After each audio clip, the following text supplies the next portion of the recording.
ہمیں کیا معلوم تھا کہ عبدالعزیز پاکستانی کے گھر میں پیدا ہونے والا بچہ مستقبل میں ہمارے بچپن کی یادوں کا حصہ بن جائے گا۔ میری عمر کے تمام نوجوان اور وہ لوگ جن کی عمر تقریباً 40 ایئرس یا 40 ایئرس سے کچھ زیادہ ہے، وہ خوب جانتے ہوں گے کہ طارق عزیز کا ہماری زندگیوں سے اور ہماری بچپن سے کیا تعلق ہے۔ طارق عزیز ایسا محسوس ہوتا ہے جیسے ہماری بچپن کا کوئی خواب ہو، اور ایک ایسی آواز جو بچپن سے ہمارے ساتھ رہی ہو۔ اگر ہم طارق عزیز کی زندگی کے کچھ پہلوؤں کا اندازہ لگائیں تو آپ کو یہ چیز بہت سامنے آئے گی کہ طارق عزیز بہت محنتی اور مطالعہ کے انتہائی شوقین طالب علم، اور انہوں نے اپنی ابتدائی تعلیم ضلع ساہیوال پنجاب سے آغاز کیا اور پھر کالج کی تعلیم حاصل کرنے کے لیے گورنمنٹ کالج لاہور سے تعلیم حاصل کی۔ اور ان کا زندگی کا سب سے جو امپورٹنٹ پرسپیکٹو رہا وہ یہ کہ ان کو شروع سے ہی مطالعہ کا بہت شوق تھا، اور دوسری بات ہارڈ ورکنگ،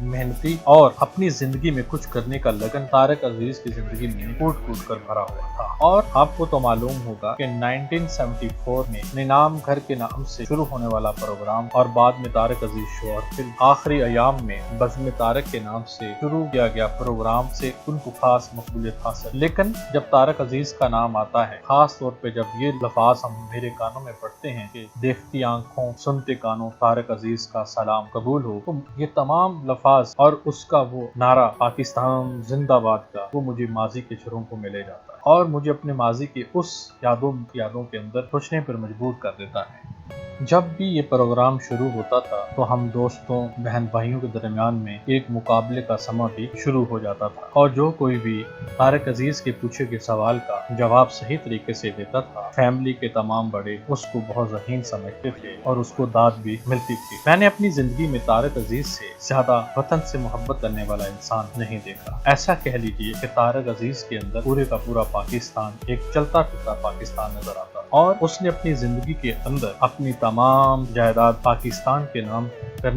وقف کرنے کا اعلان کر دیا۔ ہو سکتا ہے کہ میں اپنی زندگی میں اور آپ لوگ بھی اپنی زندگی کے اندر طارق عزیز کی طرح شعر کی ادائیگی اور شعر پڑھنے کی آواز پڑھنے کا بھرپور انداز کبھی نہ دیکھ۔ ان کے شعر پڑھنے کا انداز اور شعر کہنے کا انداز سب سے منفرد تھا اور ایک خاص اثر رکھتا تھا۔ بہت کم لوگ جانتے ہیں کہ طارق عزیز پنجابی کے بھی ایک عظیم شاعر تھے، اور پنجابی کے اندر ان کے بہت سارے شعر بھی مشہور ہوئے۔ اللہ تعالیٰ طارق عزیز جنت الفردوس میں جگہ عطا فرمائے، اور ان کی وطن سے محبت کے ایک پہلو کو تمام پاکستانیوں کے پیدا کرے۔ آمین ثم آمین۔